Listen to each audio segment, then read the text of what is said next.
Hello, my dear friends. Today's video is entitled, Are You Doing It Wrong? Are you? Are you so worried that you can't do it right, that you're not doing it? You know, I'm not coming to your house and screaming at you and telling you that you're dumb or whatever because you can't do something the way you envision that you think I mean it. I only want you to make an effort to work toward the things that we are doing. This is a slow process. It is the dripping of water that wears away stone. No one's coming to your house with a checkoff list going, oh, Mary failed on that, and she didn't do that, and I don't like the way that looks. No, that's not it at all. If I was to come to your home and you had sincerely been working on it for 15 minutes a day, decluttering, and you show me what you did, I would encourage you and tell you, good job. I'm so proud of you.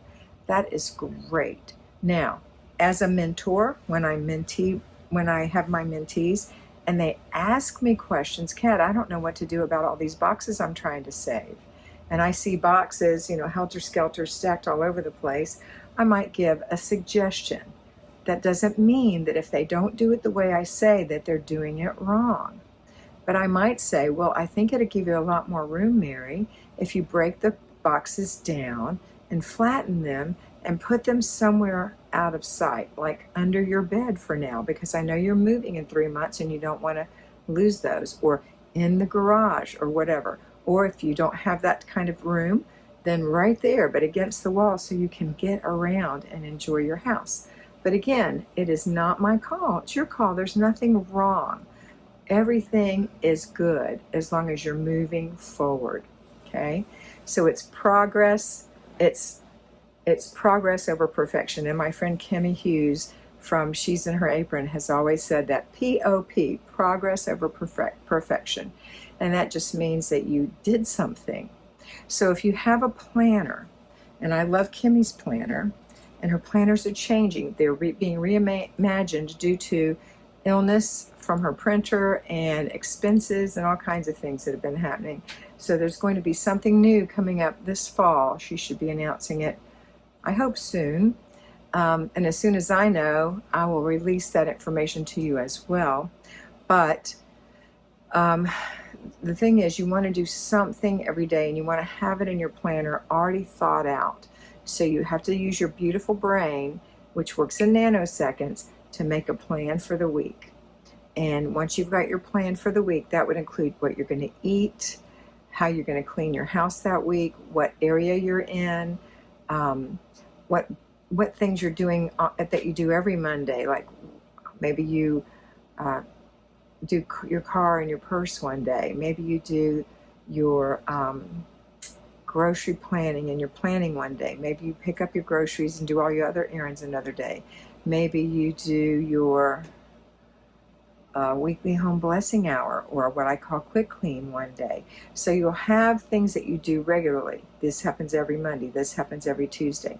And again, it's not in concrete. So if for some reason you can't do something on a Monday, you can't say, oh, well, I can't do this plan. No. You say, you know what, big beautiful brain? Help me think of a different day to do this on. I need an hour to get the quick clean done. What day do I have an hour? Let me look at my planner. Oh, look, I've got an afternoon off here. I'll do it right there. Or I can do it in the morning, right after I say my prayers and do my morning ritual. I have some time right there. Or at 10 o'clock or whatever. And you look at your planner and you check off what you've already done, and you note what you still have to do. Oh, I was supposed to do my quick clean at 10. It's 11, but I'm still good. Let me do it now. Or I can only do half of it now, but I can do the rest this afternoon. Use your big, beautiful brain that God gave you to do the stuff. It doesn't have to be perfect. So if for some reason you say, oh my gosh, I washed my sheets and I dried them, but I left them in the dryer too long, and now they're all wrinkled, and I don't want to put them on my bed, blah, blah, blah. Go on, girl. Get those out, shake them out, put them on your bed, flatten it with your hands, put the sheet over it, put the blanket over it, put the pillowcases on, and enjoy the clean sheets when you get in. Or if they're just terribly wrinkled and you just think that you don't like it, then put a damp cloth, squeeze it out real good, put it in the dryer and run it for 5 or 10 minutes, and then get them out and put them back on. But you don't have to do that. You don't. Just put them on your bed because they're clean. Now for your clothes, something that you want to be presentable in, you don't want to leave them, especially cotton shirts and things like that, just wrinkling in the dryer, because then you'll have to iron them or steam them in order to look presentable. Does that mean you have to look perfect? Absolutely not. But you also don't want to look like you don't know any better. Does that sound right? You know, you don't want to. I have seen influencers, young influencers on YouTube in wrinkled clothing, and people that I really admire. And I said, well, I'm being a perfectionist, but honestly, for me, I wouldn't want to have wrinkled clothing. So when my clothes are dry, I take them out of the dryer immediately and I shake them out and I hang them up or I fold them and put them away. But you know, sometimes it's not possible. Sometimes the baby threw up and the other one has diarrhea and the other one needs a doctor's appointment, has a doctor's appointment, and you have a headache and you forget that the clothes are in the dryer. And the next day they're a wrinkled mess. Again, I would employ my little damp washcloth in the dryer for a few minutes, set a timer, get it out. The other thing I would tell you is do smaller loads. Do smaller loads. It makes a big difference. All right. If you need to be mentored by me, I will be happy to mentor you. I am not going to judge you. I am not going to make you feel bad about yourself. I have an open mind. I will listen to what you're telling me. I will give you guidance because I have 9 years of mentoring women and I know what I'm talking about. But it is a suggestion always. You are learning the FlyLady system, my version of it, so I'm going to teach that to you. I am not going to tell you what kind of cleaners to use. I'm not going to tell you what kind of other products to use. I will mention, especially in some of my older videos, different things that I have found work for me. Or like I talk about a feather duster, I think that is integral to being able to get your house cleaned quickly. It is expensive, but it does pay off over the years because they last for years and years and years if you take care of them.